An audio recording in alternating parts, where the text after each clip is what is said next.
한국생명 직원이 전화가 왔어요. 한국생명 직원이. 네. 대표님, 네. 저 김치 받았어요. 죄송합니다. 김치 받았어요. 받았어. 뭐 받을 수 있죠. 회사가 김치를 주냐? 성과가 불어요.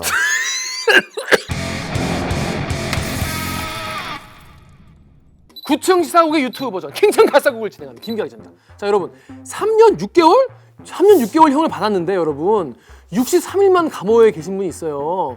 그리고 이따가도 나 간암 걸려서 아파 이래가지고 나와가지고 보석으로 병보석 나왔거든요. 근데 간암 걸리셨다는 분이 술 잡숫고 담배 피시고 떡볶이 잡숫고 놀다가 이 KBS한테 딱 걸려가지고 다시 감옥에 가신 분이 계십니다. 자, 누군지 대충 감이 오시나요? 태광그룹의 무려 이호진 전 회장입니다. 이분이 왜 감옥 갔냐? 400억! 세상에 400억을 횡령 배임을 하셔가지고 감옥에 갔는데 나와서 놓으시다가 KBS한테 걸린 태광그룹 이호진 전 회장 이야기인데요. 이분이 석방돼서 나왔어요 이제. 그런데 이런저런 문제를 일으키고 지금 다시 슬슬 경영에 복귀하고 싶어 하신다는 그런 소문이 들리고 이거에 대해서 피해본 사람들이 하나 둘 셋 넷 다섯여서 엄청 늘어나고 있어가지고 이 문제를 KBS 구층 시사국의 송명희 기자가 취재했습니다. 안녕하세요. 안녕하십니까, 송명입니다. 그리고 같이 이 취재에 함께해 주신 분이 계십니다. 금융정의연대 상임대표 김득희 대표님 안녕하세요. 예, 안녕하세요. 자기 소개해 주세요. 예, 반갑습니다. 김득희 대표님은 여러분 태광그룹 이호진 회장과 사연이 좀 있으시죠? 예, 한국생명에서 노동자 활동을 하다가 제가 이호진 회장을 고발을 여러 번 했는데 최초 고발했던 것 때문에 회장님이 화가 나신 것 같아요. 그 이후로 뭐 미래 경영상 이후로 정리하고 들어오고 그래서 금융정의연대를 만들어서 금융소비자 피해와 함께 금융의 공공성 회복을 위해 금융정의의 깃발을 들고 지금까지 활동하고 있습니다. 그렇습니다. 자, 여러분 그러니까 무슨 말이냐면 흥국생명이 여러분 태광그룹이랑 뭔 상관이냐 모르시는 분도 많이 계실 거예요. 근데 계열사예요. 근데 거기서 일을 하시다가 노조간부하다가 잘렸다 그런 말씀이신 거죠? 예. 그렇습니다. 어우, 진짜 정리 잘해주시네요. 자, 근데 자 태광그룹 여러분 모르시는 분들 많이 계세요. 댓글에 보니까 SBS 얘기를 하시더라고. 태형건설이랑 아예 다른 회사입니다. 이거 아무 상관없는 회사예요. 자, 태광그룹 어떤 회사입니까? 그 태광그룹은 태광산업이 모태 회사입니다. 소위 말해서 섬유업계 넘사벽입니다. 섬유업계. 섬유업계 삼성이라고 생각하시면 됩니다. 네네네. 현금 부자. 그러니까 은행에 대출 안 받습니다. 이분들은 그냥 자산 보유고가 제일 많은 기업 이렇게 보시면 됩니다. 그 정도로 현금 부자인 아주 그러면 계열사가 흥국생명 말고 또 뭐가 있나요? 아까 말씀하신 태광산업, 흥국생명, 흥국화재, 흥국증권, 한국도서보급, 그다음에 티시스, 티캐스트 또 더 있나요? 예가람 저축은행도 있죠. 티브로드가 있었는데 그거는 팔았고요. 맞습니다. 그래서 지금 2022년 작년 기준으로 계열사가 19개. 엄청 많네. 네, 재계 순위 48위로 공식적인 통계는 그렇습니다. 우리 김연경 선수 흥국생명 배구단 보통은 이제 그런 걸로 많이 알고 계실 거예요. 많은 분들이 흥국생명 배구단이 갖고 있는 그 태광그룹이네요. 그러면 그렇죠. 자, 그렇습니다. 여러분 근데 앞에 400억 배임 횡령 얘기를 앞에 잠깐 했는데 모르시는 분도 많이 계실 거예요. 그때 400억은 어떻게 해 잡섰길래 이게 감옥에 간 겁니까? 일단 판결 금액이 400억이고요. 기소 금액은 1,400억. 우와. 어제 검찰 발표 보도자료에 보면 여기 있는데 재질이 안 좋은 게 실제 직원들 허위로 월급을 주고 심지어 직원들 유니폼 주지도 않고 유니폼으로 만들어 가지고 줬다고 하고 비자금을 조성하고 뭐 이렇게 해서 검찰도 혀를 내둘었죠. 그때 이제 검찰에서 기소한 내용을 보면 2011년도에 아까 그 섬유 산업을 이제 주력으로 했다고 말씀하셨잖아요. 그러니까 섬유 산업을 하는데 이 섬유 제품, 스판덱스를 생산을 하면서 한 500억 정도를 무자료로 이걸 빼돌린 거예요. 그러니까 세금 계산서 없이 이걸 만들어냈던 거죠. 그래서 자료 없이 대리점에 판매를 했기 때문에 이제 횡령. 그다음에 세금을 안 냈기 때문에 조세 포탈 이렇게 해서 한 500억 원 정도가 됐던 것 같고요. 근데 배임 금액이 좀 있었는데 지금 우리가 얘기하려고 하는 골프장 휘슬링 락 말고 수원에 골프장이 하나 더 있어요. 태광 관광개발에서 하는 그 골프장이 있는데 이 골프장이 당시에 이제 수익이 좀 났었나 봐요. 그래서 그 수익이 나니까 이거를 좀 헐값에 그 아들의 명의로 이제 돌린 거죠. 그래서 이제 그 계열사에 대해서 배임 이 있었고 그다음에 한국도서보급도 마찬가지입니다. 그게 이제 과거에 바다 이야기 같은 이제 사행성 상품권 을 발행하던 업체였는데 이것도 자기들한테 좀 이익이 될 것 같고 잘 되니까 싼 값에 또 이제 지분을 넘겨받은 거죠. 자신하고 이제 아들이 있는데 아들한테. 그래서 그것도 배임. 그렇게 해서 총 합친 게 1,400억 정도 기소가 됐던 걸로 돼 있습니다. 근데 이제 인정받은 건 400억. 네. 요전 회장의 아들 사랑이 얼마나 되냐면 지금 아들 이야기 있지 아들 않습니까? 얘기네, 아들 가족 회사 만드는데 51대 49거든요. 회사를 만들 때. 그 아들이 몇 살이냐? 초등학생이에요. 아 진짜요? 아들 초등학생 때부터 지배구조를 갖다가 대물림을 하려고 그렇게 하는데 지배구조에 있어가지고 회사를 하나 만들지 않습니까? 그 회사를 지분구조를 이호진이 51, 초등학생 아들이 49 와. 이렇게 엮고 이 회사에다가 일감 몰아주길래 아 그렇지. 그럼 이 회사가 어떻게 되겠습니까? 빵 터지는 거죠. 완전- 그러니까 전형적인 재벌들의 재산 증식을 아들 어릴 때부터 지금 시작을 한 거였죠. 자 그래서 1,400억 정도 했는데 그러니까 우리 입장에서 한 400억이나 1,400억이나 뭐 비슷해. 우리 보통 사람 입장에서는. 그런데 그게 다 넘어갔다. 그래서 이게 형을 다 살고 나오시긴 했어요. 아니, 형을 다 살고 나온 게 아니고요. 중간에 황제 보석으로 나옵니다.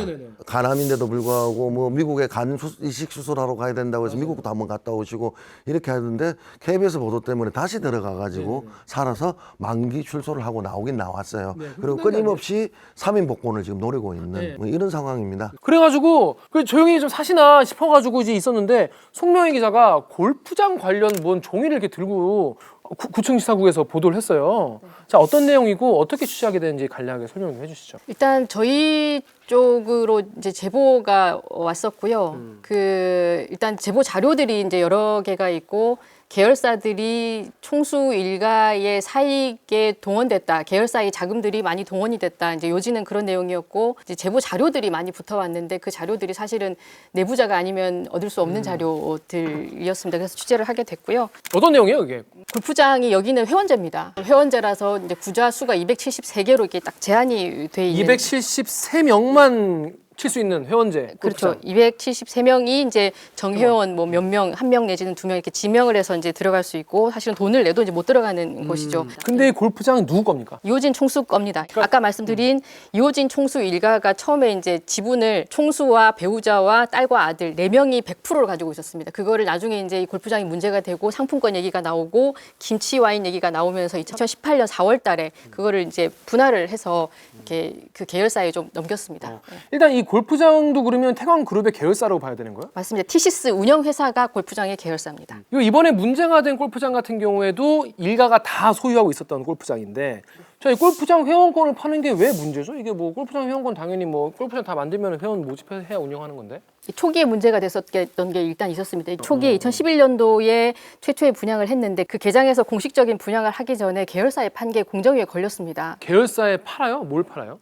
회원권을 한 60개, 69자 정도를 계열사에 판 걸로 공정위가 적발이 됐는데 그때에 적발된 걸 보면 이게 선분양 형식, 그러니까 예치금을 먼저 선분양한다 이렇게 해서 예치금을 받고 나중에 개장한 뒤에 이걸 회원권으로 전환을 하는 거죠. 그러면 이 얼마씩입니까 이게? 하나에 13억 원입니다. 그때도 13억 원, 지금도 13억 원에 유통이 되고 있는 것 같습니다. 13억 원이요? 회원권? 평생 회원권? 그때 당시 가격으로 하면 서울의 아파트 한 채 값이죠. 송 회장님 말씀에 조금만 더 첨언을 하면 왜 선분양을 하게 됐느냐. 법에 공사율이 30% 이상이 돼야지 분양을 할 수가 있어요. 남들한테. 공정률이 30%가 안 되니까 분양을 못 하는 거예요. 그러니까 분양이 안 되니까 제일 만만하고 말 안 나올 때가 어딥니까? 계열사죠. 그러니까 계열사들한테 떠넘겨가지고 구매해라 이렇게 된 거죠. 30%는 공정이 진행이 돼야 일반인들에게 이거를 회원권 금액을 받아가지고 잔금 치르듯이 그 돈으로 이제 골프장을 이쁘게 만들면 그 다음에 와서 이제 쓰시라는 건데 30%까지 공정을 못해. 왜냐 돈이 없으니까. 돈은 없어요. 돈은 있어요. 돈 있는. 근데 어떤 돈이냐? 비자금. 그러니까 그 돈은 못 꺼내는 거예요. 그건 이제 나중에 걸리니까. 제일 만만한 게 계열사니까 계열사를 잘 동원하시더라니까. 그러니까 10년 전에도 그랬고 지금도 그렇고 이 문제가 되는 사건에서도 계열사를 동원한 거죠. 그러니까 자기가 뭔가 문제가 안 생기면서 돈을 빨리 땡길 수 있는 곳이 계열사이고 그것에다가 하나에 13억 원 하는 이거를 69자. 네, 맞습니다. 그때 2011년도에 69자였거든요. 근데 지금 저희가 이제 제보를 받은 자료가 내부 자료가 여러 개가 이제 있는데 그 중에 하나가 제목이 이제 입회금 명세서라고 돼 있습니다. 입회금 명세서라고 돼 있는데 사실은 그게 회원 명부인 거죠. 누가 얼마 내고 언제 얼마 냈다 이런 것들이 표시가 돼 있는 입회금 명세서이고요. 이제 거기에는 전체 구자가 273구자, 273구자로 이제 운영을 하는데 여기에는 252개가 있습니다. 252개가 나와 있습니다. 보시면 흥국생명이 1부터 1부터 20번까지 쭉 있고 태광산업이 1부터 24번까지 쭉 있고요. 이게 들어온 날짜 개장하기 전이지 않습니까? 이렇게 쭉 이제 가격도 선분양할 때는 11억 원에 넘겼던 것 같아요. 근데 뒤에 보면 이제 다 13억 원에 판 걸로 돼 있고, 이제 여기를 보면 2011년도 60개를 그렇게 팔아서 이제 공정위에 적발이 됐잖아요. 근데 이거는 2017년 기준이거든요. 2017년에 그대로 다 있습니다. 근데 이거를 처분을 하거나 아니면은 다른 데다 양도를 하거나 다시 이거를 이제 반환을 하고 다른 데다가 분양을 한 게 아니라 계열사 그대로 가지고 있습니다. 근데 계열사께 더 늘었어요. 원래는 60개였는데 지금 2017년 기준으로 보면 계열사께 150개입니다. 150개, 2배가 넘게 들었네. 60%가 계열사 거인 거죠. 자, 근데 계열사들이 다 필요해서 샀을 수도 있잖아요. 근데 이게 왜 문제인 거죠? 이게 왜 공정위에서 문제가 됐던 겁니까? 이 시기가 보면 2015년이면 미국발 금융위기가 2008년도고요. 두 번째 유럽발 금융위기가 온 게 2010년도. 이 여파로 우리는 저축은행 사태가 터집니다. 맞아요. 그 소위 말해서 분양권이 안 될 가능성도 있었던 그 시기였죠. 그럴 때 누가 등장하느냐? 계열사죠. 돈이 마르는 시기, 돈이 현금이 융통이 잘 안 되던 시기, 있던 보험도 해약하던 시기, 그런 시기인데 그런 시기에 이 돈을 이런 데다 쓸데없이 쓴 것으로 추정이 되는 게 이제 인정이 된 거죠. 이게 쓸데없이 쓴 돈이었다. 이게 그런 댓글이 많더라고요. 이게 아니 그러면 계열사한테 무슨 이게 손해를 끼친 건지, 그러면 종적으로 누가 피해를 봤다는 건지. 그래서 업무상 배임은 따져보고 유죄 무죄가 나오고 검찰이 기소를 안 할 수 있지만 공정거래법은 그게 아니거든요. 네. 이거는 이익과 불이익을 상관없이 공정한 거래를 했느냐 안 했느냐는데 그거만 보니까 처벌을 받을 수 있는 거고. 지금 이제 저희가 입회금 명세서를 받았는데 그 안에 252구좌의 네. 주인이 쭉 써 있었는데 지금 150개는 계열사입니다. 그야말로 계열사가 직접적으로 산 거고요. 그 다음에 계열사가 아니라 외부 법인이라고 표시된 게 있습니다. 그 외부 법인을 이렇게 따라가 보면 네. 거기에 이제 뭔가 단서가 되는 것들이 이제 메모가 돼 있었는데 거기에 계열사 이름이 적혀 있는 거죠. 저희가 볼 때는 그 계열사를 통해서 이 외부 법인한테 팔았다라고 보여지는 것이고, 해당 업체한테 전화를 해보거나 해당 업체와 알고 있던 내지는 하청업체한테 전화를 해보면 2015년, 16년 당시에 이런 전화들을 많이 받았다고 해요. 계열사로부터. 근데 어떤? 그건 회원권 하나 구매하는 건 어떻겠냐, 뭐 접대용으로 필요하지 않냐, 이런 얘기를 하면 거래를 지금 하고 있는 입장에서는 안 사면은 거래 유지가 안 될 것 같으니 살 수밖에 없었던 상황들이 있어 보입니다. 그래서 그렇게 외부 법인이 있고 그다음에 거간꾼 역할을 했던 계열사로 보이는 것이 54개입니다. 그러니까 계열사한테 직접 한 것이 150개. 그다음에 계열사를 통해서 강매로 보여지는, 대기업의 강매로 보여지는 것이 54개. 그다음에 저희가 이제 봤을 때 알 수가 없는 표시가 하나 있긴데 그게 이제 영문으로 이제 S라고 표시되어 있던 그것인데요. 이제 이 S라고 표시된 외부 법인, 그러니까 업체들을 쭉 살펴보면 이제 가구업체, 그다음에 PC업체, 인쇄업체, 그다음에 복합기 업체, 정수기 업체, 이런 업체들이 쭉 나와 있던 거죠. 그래서 계열사를 통해서 강매한 부분, 그다음에 그 계열사의 협력업체에게 판 부분, 근데 협력업체한테 팔면서 그 협력업체와 계열사 그리고 그룹의 경영기획실 사이에 업무 협약이 있었던 거죠. 알고 보니 회원권을 사주면 우리가 이렇게 해줄게, 이렇게 해줄 테니 너희들은 회원권을 사라고 하는 업무 협약이 존재했던 거죠. 그러니까 여러분 이제 이해가 되시겠죠? 이제 계열사한테 그냥 막 한 게 있고, 그리고 계열사를 통해서 외부 업체, 그러니까 뭐 하청이든지 아니면 뭐 협력 업체, 그냥 뭐 사무실에 무슨 뭐 납품하는 그런 업체든지 뭐 이런 업체들한테 그런 데까지 다 판 거예요. 여유 있으면 하나 사면 우리가 잘해줄게 이래가지고 그 이제 안 살 수도 없고 산 거야. 그 어린 입장에서 보면 그게 이제 갑질인 거잖아요. 보통은 강매고. 그런데 그 당시도 이제 갑질이 유행하니까 여기서 한 번 더 머리를 쓴 게, 협력업체가 갑질로 보였을 때는 문제 제기를 할 수가 있으니까 13억짜리 회원권을 대출 내가지고 이자까지 내면서 누가 사겠습니까? 이익을 보장해줘야지 살 수 있는 거거든요. 그러니까 그 이익을 보장해준 게 장기 계약. 5년, 10년 뒤에 무슨 일이 일어날지 모르지 않습니까? 그런데도 10년짜리 계약을 하면서, 그러니까 장기 계약인 거고, 그 다음에 그룹 계열사가 아까 많다고 했지 않습니까? 그 많은 그룹 계열사에 일감 몰아주기. 그러면 독점 계약이 되지 않습니까? 그러니까 이런 이익이 제공되니까 대출을 받아서 이자를 내더라도 더 많은 이익이 보장되니까 산 거기 때문에 강매는 맞아요. 근데 새로운 유형의 강매다. 당근도 줬다. 한 대 때리면서 회원권만 준 게 아니라 떡을 두 개를 주는 거죠. 하나는 장기 계약, 하나는 독점 계약. 계열사 입장에서 보세요. 장기 계약할 이유가 뭐가 있습니까? 그냥 단기로 공개 입찰을 하게 되면 어떻게 되겠습니까?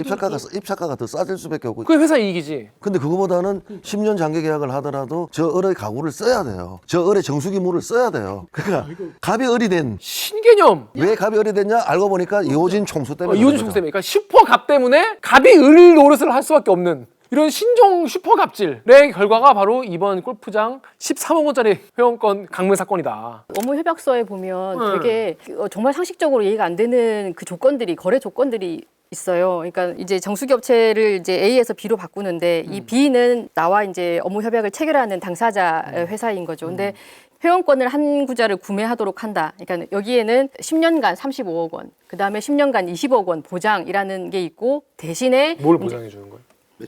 매출을 장기로 10년간 20억, 그다음에 10년간 35억. 만약에 회원권 사는데 돈이 없어가지고 금융기관에서 대출을 받잖아요. 그럼 대출 이자의 50%는 태광이 부담한다 이렇게 써 있어요 협약서에. 그게 뭐야? 너무 비굴한데. 또 하나가 불합리한 게 뭐냐면 그 매출을 보장을 해줬는데 그 매출이 안 나왔잖아요. 그럼 차년도에 그 매출을 다시 추가로 더 보전해 주는 거예요? 2년마다 정산을 해서 모자라면 부족분은 다음 해에 추가 발주한다. 그런 아름다운 갑이 있을까요? 그러니까 이게 그거네요. 슈퍼 갑인 이호진을 위해서 중간에 있는 계열사 갑들이 을 노릇을 하면서까지 회원권을 팔아넘긴. 회원권을 지금 회원권 강매를 이야기했는데 골프장에 또 상품권도 있습니다. 그게 뭐예요? 상품권. 골프장을 이용하는 상품권. 이걸 또 계열사한테 강매를 해요. 고발장에 이제 고발장을 제가 가지고 있는데 고발장에 보면 이렇게 돼 있습니다. 처음에 이게 문제가 상품권 문제가 드러날 때 상품권을 1,141장을 발행을 했습니다. 이게 19억 원어치예요. 이제 이게 이제 고발이 돼서 이제 수사가 들어갔는데 사실은 상품권을 왜 발행했는지, 이걸 왜 유통을 시켰는지, 이 상품권이 어떻게 사용이 됐는지, 누가 사용했는지를 수사를 해야 되는데 그게 아니라 이 중에서 154장 2억 6천만 원어치만 이거는 업무하고 무관하게 사용했다 계열사가. 이렇게 해서 이제 그 운영회사의 대표를 기소해서 벌금 2천만 원 받고 끝난 거죠. 그래서 계속해서 이게 축소 수사다라는 근본적인 수사를 하지 않고 축소 수사다라는 얘기가 나오는 것이고, 그럼 상품권을 실제로 사용해서 이게 회전이 돼서 이게 매출하고 이게 맞아야 되는데 이게 맞지 않기 때문에 나오는 그거 왜 수사 안 해요? 그건 모르죠. 그러니까 그게 하나가 이제 골프장에서 있는 거고요. 그냥 골프장에서 이제 상품권 나왔죠, 회원권 나왔죠. 또 이제 뭐가 등장하냐면 김치가 등장. 나 김치 얘기 너무 궁금해. 왜냐면 1편에 김치 얘기 막 그런 일이 있다 막 나오더라고요. 그래서 김치 얘기 뭡니까 대체? 골프장에서 왜 김치 얘기를 해요? 거기 땅에다 장독대 이렇게 묻어가지고 했나? 골프장에서 김치를 만든 거죠. 진짜로? 골프장에서 왜 김치를 만들죠? 모르죠. 얼마어치를 만들었습니까? 이거 최소한 지금 공정거래위원회가 적발해서 자료에 보면 19개 계열사에 김치를 강매를 하는데 95억 원어치입니다.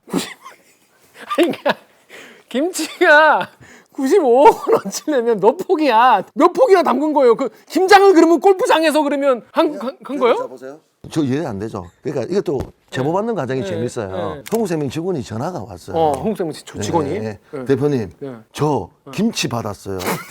죄송합니다. 김치 받았어요. 받았어. 아니 뭐 받을 수 있죠. 회사가 김치를 주냐? 성과급으로요. 일 열심히 했다고 김치 주는. 오케이. 그게 김치 포인트입니다. 김치 포인트. 네. 김치. 성과급을 받았고 이 친구 하는 이야기가 근데요 종갓집 김치보다 비싸요. 근데 맛이 없어요. 아 맛도 없어. 맛이 없다는 거는 저는 이제 제가 이제 들은 평가이기 때문에 이건 여러분 어떻게 할지 못하지만 팩트가- 객관적인 사실은 시중 김치보다 비싸게 판건 팩트인 거죠. 골프장에서 만든 김치가. 아 진짜로 그럼 거기서 막 댓글 보니까 캐디들이 막 김장했다는 얘기도 있던데 그 사실이에요? 진짜로? 태광 직원들이 쪽에서 얘기를 공식적으로 들은 거는 뭐냐면 골프장도 잔디 관리를 해야 되잖아요. 근데 잔디 관리를 하는 동안에 캐디들이 이제 일이 없으시잖아요. 그래서 일이 없어서 이거를 일을 안 드리기도 그렇고 그래서 이제 김치를 담궈서 일거리를 만들어 드렸다. 이게 공식적인 입장. 그러니까 골프장 시즌 오프하고 이제 겨울에는 이제 골프장 쉬니까 또 그리고 치는 사람 별로 없으니까 그냥 있는 김에 그냥 놀시고 그냥 그럴 수 없으니까 김장이라도 하시라고 김장했다는 거예요? 그러니까 새로운 일자리 창출이죠. 근데 왜 김치였습니까? 이게 뭐 다른 사실 뭐 할 수 있는 건 많이 있었을 텐데 왜 김치를 한 거예요? 그렇게요. 저도 왜 김치인지는 모르겠습니다. 저는 그게 너무 궁금하네요. 그리고 더한 것들은 성과급으로 받았다고 이야기했죠. 네. 성과급 받으면 어떻게 됩니까? 세금 내야 되는 거죠. 네, 그렇죠. 그 분노에 찬 게 한국생명 직원뿐만 아니라 한국화재도 그렇고 그래서 이제 제보를 해서 조사를 해보니까 불공정 거래가 있고 그걸 가지고 공정거래위원회에 신고를 하게 된 거죠. 2016년에 우리가 공정거래위원회에 진정을 했는데 2019년도에 이제 한국생명 태광 계열사는 과징금을 때리고 그 다음에 33억 원은 이제 김치 팔고 와인 팔아가지고 이호진 이호진 일가가 이익 본 게 33억 원으로 공정위는 본 거예요. 이제 중요한 게 그런 것 같아요. 이제 티시스에서 골프장을 이제 주력으로 하는 회사에서 골프장 운영 회사에서 김치를 만들어서 팔았는데 그러면 이거를 이제 형사 사건이 되잖아요. 형사 사건이 먼저 벌어졌는데 고발이 들어갔는데 검찰에서는 수사가 시작이 됐고 검찰에서는 운영회사 대표만 기소를 했어요. 티시스의 대표만 이제 고소를 했고 그러면 이호진 총수는 알았냐? 알았다라는 증거가 없다라고 해서 기소를 안 했어요. 근데 이 30억이 본인 통장으로 들어왔을 거 아니에요. 일가 통장으로 들어왔을 거 아니겠습니까? 일가 회사에서 이익을 본 거죠. 그러니까 그런데 어떻게 본인이 모를 수가 있어요? 그래서 이제 이게 이제 우리는 상식적으로 그렇게 생각하는데 이거를 명확하게 해준 게 대법원 판결이에요. 대법원이 시정명령에 대해서 이제 행정소송을 제기하니까 왔다 갔다 하다가 대법원에서 최근에 3월달에 이제 판정이 나서 파기환송이 됐는데 대법원에서 얘기하는 논리가 뭐냐면 대법원은 그룹에 있는 경영기획실이라는 게 뭐냐면 이호진 총수가 회장 자리를 내놓고 나니까 이제 공백이 생기잖아요. 거기를 이제 계열사들끼리 운영이 잘 안 되고 하니까 경영기획실이라는 걸 통해서 이 방만한 경영을 바로 잡겠다. 그래서 이제 그룹 내에 경영기획실을 만든 거예요. 9개 계열사가 모여서. 이제 대법원 판결문에 보면 경영기획실장이 내지는 경영기획실이 이호진 총수에게, 이호진 전 회장에게 수시로 보고를 했다. 그다음에 이쪽에서는 수시로 지시를 하거나 경영기획실을 통해서 지시를 했다고 인정했어요. 인정했고 그다음에 이제 그 경영기획실에서 업무 처리 지침들을 만들어 놓는데 거기에 보면 내부 거래를 장려를 해요. 장려를 해요? 이렇게 계열사끼리 내부 거래를 장려를 하면서 5천만 원이 넘는 외부 거래는 사전에 협의하고 보고해라. 이렇게 이런 업무 지침 자체가 그냥 내부 거래를 주로 하고 외부 거래를 할 때는 이제 엄격하게 하거나 이제 하지 말아라 제안을 한 거죠. 이제 이런 게 이제 그룹 시너지인데 임원들을 평가할 때 이 그룹 시너지 창출을 잘 했냐 안 했냐를 평가 기준으로 하라고 이제 얘기를 한 거죠. 그러니까 이 평가 기준을 이호진 전 회장, 이호진 총수가 이제 승인을 했다고 돼 있어요. 이호진 총수 입장에서는 이 그룹 시너지 창출을 잘하는 계열사 임원을 승진을 시켜주겠다. 그러니까 인사권을 쥐고 있는 거죠. 이 인사권을 쥐고 있고 경영기획실을 통해서 사익을 편취했다. 이런 구조가 되는 거죠. 이건 판결문에 나오는 내용입니다. 대법원 티시스 골프장 소유한 운영하는 회사죠. 티시스의 이익과 수익 구조에 이호진 총수가 관심이 많을 수밖에 없고 그 영향력을 이용해 다양한 방식으로 관여했을 것이다. 그리고 태광그룹 경영기획실이 이호진 전 회장 모르게 김치 거래를 할 이유가 없다. 그렇잖아요. 그렇죠, 당연히. 그게 아주 법원은 상식적인 판결과 간접 정황을 통해서 이호진 회장의 책임을 물은 거죠. 와인은 어땠습니까? 그러면 와인 같은 경우에는 그 부인분이 하시는 그 업체를 통해서 계열사의 거래업체들하고 통화를 이제 몇 군데를 했는데 그 와인 같은 경우에는 할당도 있었다고요. 이렇게 문서가 내려왔었답니다. 이만큼 이제 사라. 네. 아무튼 그래가지고 김치 와인, 골프장 회원권이 훨씬 더 규모가 큽니다, 여러분. 그런데 이거를 이제 송호영 기자가 이제 취재를 한 지 한 얼마쯤 됐죠? 한 달쯤 됐나요? 네, 그 정도 된 것 같습니다. 그 사이에 근데 취재하면서 태광그룹에 전화 많이 받았죠. 네. 뭐라고 하던가요, 그 그룹에서는? 일단 이제 제일 먼저 하는 얘기는 총수는 모른다. 네, 총수는 관련이 없다. 그리고 총수는 이제 김치 와인 사건은 물론이고 지금 협력업체의 회원권 판매 사건도 전혀 관여한 바가 없다. 그리고 계열사의 손해가 없었다. 그냥 업무 협약서는 구속력이 없는 의향서 수준이다. 그리고 의향서에 그렇게 나와 있어도 그게 실행된 바가 없다. 이렇게 얘기를 하죠. 결국엔 이걸로 이제 송명희 기자가 또 들이다 파가지고 또 결국 나오게 됐어요. 그런데 이호진 회장이 지금 원하는 게 지금 사면 복권 아니겠습니까? 회장으로 다시 경영 복귀를 하고 싶은데 사면 복권이 안 돼서 지금 못 하고 계신 거죠? 이게 나중에라도 또 좀 될 가능성이 있나요? 아니 지금 사면 복권이 아니죠. 이걸로 지금 최선공정거래법 위반 업무상 배임 혐의로 이호진 회장 책임을 져야 되는 위치에 있는 분이신데 추가로 사면 복권을 해준다. 그럼 저는 재벌을 위한 사면이다. 이렇게밖에 볼 수밖에 없습니다. 저희들 입장에서는 검찰의 수사력을 재벌 수사 의지를 시험하는 리스머트다. 이렇게 저는 보고 있고요. 지금 이제 제보자가 이제 메일로 그런 문서들을 주고받으면서 제보자가 했던 얘기가 있어요. 그러니까 10년 넘게 이제 대주주 개인을 위해서 계열사들이 계속해서 부당 지원을 하고 동원이 됐는데 계속해서 빠져나갔다. 그런 이제 현실이 환멸이 느껴진다. 그리고 거기에 일조했던 계열사 임원들, 경영기획실 이제 환멸을 느낀다. 이런 얘기를 한 게 있거든요. 이제 그런 것과 좀 맞물려서 보면 사실은 이제 그 그룹 내에서도 이렇게 사면 복권 얘기를 하셨고 이제 사면 복권하고 상관없이 본인도 이제 경영에 다시 복귀하겠다는 의지가 있는 것으로 보이는데 사실은 그룹 안에서 이제 이런 식의 불만, 그다음에 불만을 넘어서는 환멸 이런 게 느껴지는 정서 정도면 힘들지 않나라는 생각이 듭니다. 그래서 이제 더더욱 이제 검찰 수사가 좀 엄정하게 돼야 된다는 생각이 듭니다. 그러니까 회사 내에서도 지금 불만이나 분노를 하고 계신 분들이 이거 해도 너무한다 이런 분들이 나오고 계시나 봐요. 태광 해명을 믿지 못해서 빠른 결론을 위해서 검찰에 이제 저희들이 이제 고발을 한 거고요. 저희들은 공정거래위원회가 했던 것들을 본다면 빼도 박도 못하는 공정거래법 위반이 있고 사익 편취라고 보기 때문에 빠른 시간 안에 공정거래위원회도 불공정 거래로 사익 편취로 신고할 예정입니다. 앞으로 그럼 신고 지금 이 고발하신 사건 같은 경우에도 앞으로 그럼 어떻게 진행되는지 검찰 수사 의지가 있는지 아니면 직접 증거 없어 이건 좀 힘들겠는데요 이러고 그냥 뺄지 사실 예전에도 이제 약간 축소 수사 의혹도 있었기 때문에 마음 놓고 있을 수는 없는 상황이긴 하죠. 자 그렇습니다. 여러분 무슨 말인지 좀 이해가 되셨나요? 사실 저는 이제 처음에 골프장 얘기만 딱 나왔을 때는 뭐 회원권 뭐 계열사한테 파는 게 뭐 그렇게 문제인가 사실 그런 생각도 좀 있었고 또 이제 그런 댓글도 있었어요. 뭐냐면 뭐 나중에 그 회원권 나중에 가격 더 오를 수도 있다 뭐 그러면 계열사 이익이다 뭐 이런 얘기도 있었는데 그게 아니라 이호진 황제라고 볼 수 있는 이 사람을 위해서 모두가 다 그렇게 을지를 하면서 사익을 편취하게 만든 그리고 결국 그 이익은 결국엔 우리 소비자들이나 보험 관련 이쪽에 있는 분들에게 피해로 돌아간다 이런 말씀을 드린 것 같아요. 자 오늘 처음으로 또 구층 시사국의 유튜브 버전 킹층 갓사국 그래서 좀 길게 말씀하셨는데 좀 어떠셨는지 대표님부터. 너무 재밌었습니다. 그렇습니까? 네. 어떻습니까? 정리를 너무 두 분 다 잘하시는데 그러니까 역시 기자님들이 다르다 이런 생각을 했고요. 두서없이 길게 말을 했는데 남는 건 김치 성과급밖에 지금 남지 않아가지고 제가 여러 군데 가서 말을 했지만 기자님처럼 이렇게 극하게 웃어주시면서 이야기하시는 분은 처음 봤는데 씁쓸한 유쾌함의 시간이었습니다. 송 기자님 오늘 어떠세요? 저도 이제 구층 시사국 통해서 얘기를 하지 못했던 것들을 더 많이 얘기할 수 있어서 참 좋았고요. 제보자의 메일에 되게 가슴 아픈 부분들이 좀 많이 있었어요. 어떤 게 있었습니까? 아까 금방 말씀드렸던 이제 직원으로서 열심히 이제 회사의 이익을 위해서 나는 뼈 빠지게 일을 하는데 계속해서 계열 회사에서는 그런 부가 총수한테로 향하고 총수한테로 이제 가는 그런 현실. 근데 그게 계속해서 이제 고발하시고 시민사회단체에서 움직이시는데도 불구하고 시정이 되지 않고 처벌받지 않는 현실. 얼마나 환멸스러웠을까라는 생각이 많이 들었고요. 검찰 수사가 좀 빨리 잘 진행이 되고 좀 엄정하게 진행이 됐으면 좋겠습니다. 그러니까 더 이상 이래서는 안 되겠다라는 마음으로 이제 제보를 하신 것 같은데 메일 내용을 들어보면 저는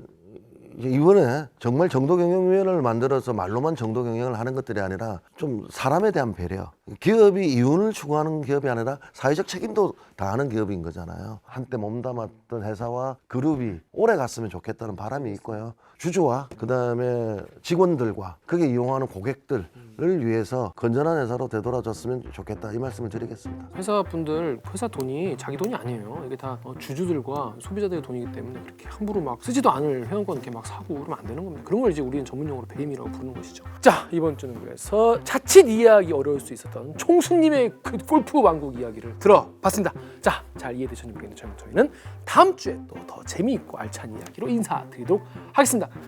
안녕 고생했습니다. 안녕. 빠밤.